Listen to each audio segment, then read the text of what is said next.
What's going on, Griddle Nation? Chef Nathan Lippy. I'm here in Denver, North Carolina at the garage shop. Aaron Brown has been building a masterpiece. This car is so unbelievably fast. You guys are it's gonna be crazy when you guys see how fast this car is. So I'm gonna cook for the crew today. I'm gonna show you guys how to do a really quick fix. We're gonna do a steak flatbread with some blue cheese, some arugula, and this really delicious sauce. Let's quit talking and get right into the recipe.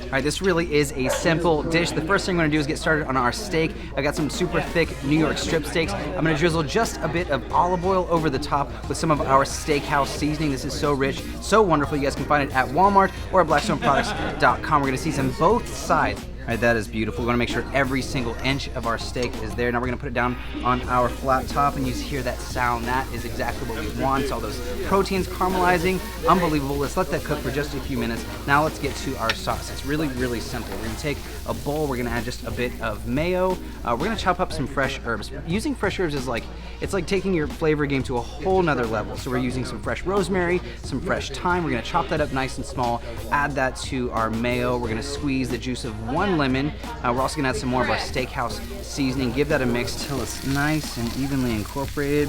Smells so good.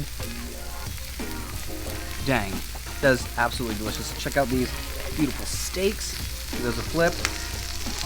There's the money. That's what I'm talking about. Look at that crust. Oh yeah, all day long. You can't go wrong. Let's let this cook for just a little bit longer. So for my flatbread, I'm also gonna add some pear. So I like to take my pear and slice it nice and thin.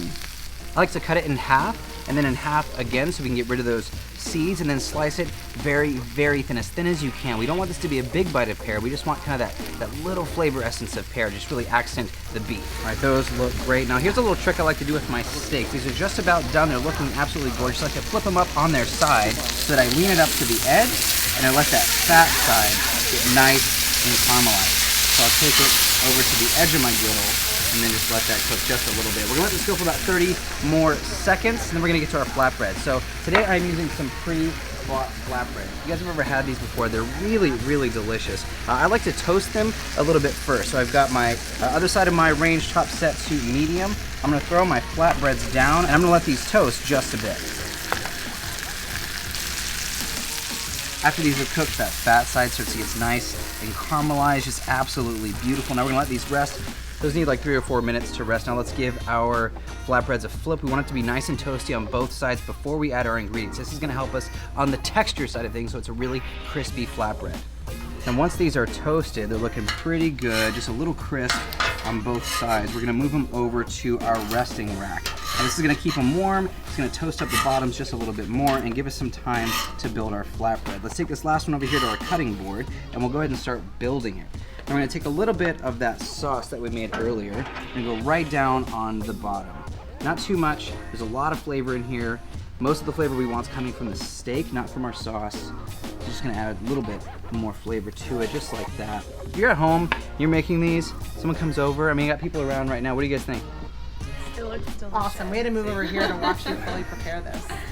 See, it's party pleasers, party pleasers. So we're gonna give this a cut. We're gonna cut it nice and small. Here's the thing when you're making steak for a flatbread or anything that you want on a flatbread, everything needs to be bite-sized. So if you cut it too big, and you've all experienced it when you take a bite of that pizza and the meat just kind of, like you take that bite and all the meat falls off, you know, it's the worst. So you wanna make sure to cut it bite-sized. So we're gonna slice them nice and thin, and then we're gonna slice them again. We're gonna take these, we're gonna kind of go nice and even around all sides. Now this is the fun part. You guys can make your flatbread any way that you like. This is the way I like to do it, so if this is your first go around, go ahead and give it a try this way. If not, do it however you like. So now we have our steak. Now I'm gonna add some arugula. Arugula is peppery. It's actually like a savory green. It's so, so delicious. We're gonna add some of that over the top and then some of our blue cheese crumbles. This is gonna be really savory and absolutely delicious. Now we're gonna add some of our thinly sliced pear over the top and then our mozzarella. Now we're gonna take this over to our griddle.